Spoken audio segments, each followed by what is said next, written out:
One of my clients inspired this video. He asked a perfectly legitimate question. David, do you really believe that your REBT, CBT, and transactional analysis are actually good therapies? Now, of course, the answer is yes. I wouldn't be using them otherwise. That doesn't mean that other therapies are no good, but it does raise an issue. It's been estimated that there's somewhere around 150 kinds of therapies. How does one choose among all those options? This is particularly puzzling to the client who has to choose a new therapist. The answer is that a good therapist has many tools and is not doctrinaire in his or her use of them. If someone says that they are an EMDR therapist or an EFT therapist, they're saying that those are their primary tools. But a good therapist will have a variety of tools. You would not try to build a barn with your auto repair tool set or fix your car with a hammer and saw.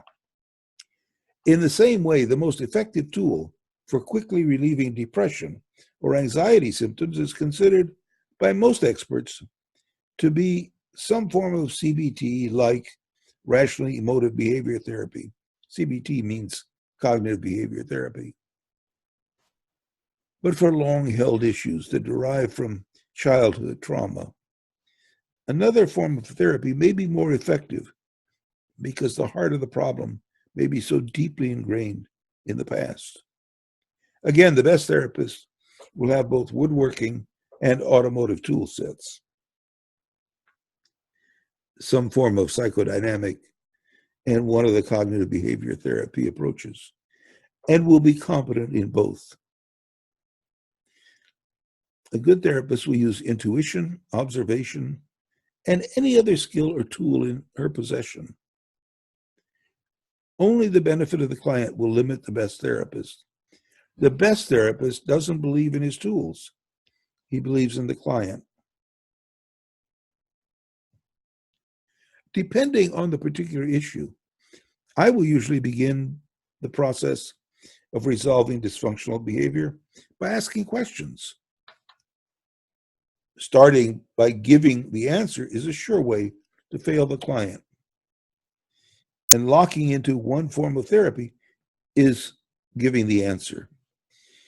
With this information, we'll begin forming a contract. We need to know at the beginning, what is it the client really wants to change?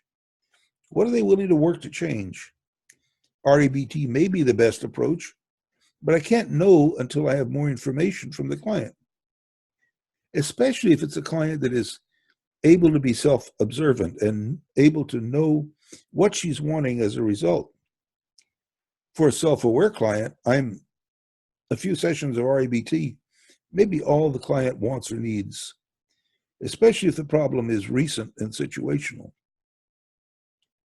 On the other hand, when a problem is long-standing and is related to parents or family, spouse, partner, or in one memorable case, a great grandfather who's long since dead, then it often needs my transactional analysis set of tools because the problem is deep and involves frequently decisions made in childhood that are outside the client's awareness, things that are interfering in her present life out of her past. There are other psychodynamic methods that would also work, but I choose TA because it integrates better with the REBT. And that means that it can be more efficient and effective and interlock both methods in making new choices, new decisions about life. The third tool set I frequently employ is hypnosis. Now, hypnosis is not a standalone therapy. It is not sufficient to treat anything. Don't fall for, they can treat your smoking in one easy lesson, but as an adjunct to TA and REBT, it can bring insight and awareness, fostering new habits of thought and behavior. Other tools that function as adjunct, not sufficient in themselves, but useful, are meditation and journaling. Sometimes our preconscious allows us to stumble across important insights as we write a narrative of life, a journal. So yes, I believe my tools are effective, but they are not a religious doctrine to be believed. They are tool sets designed to help a particular client with a particular problem.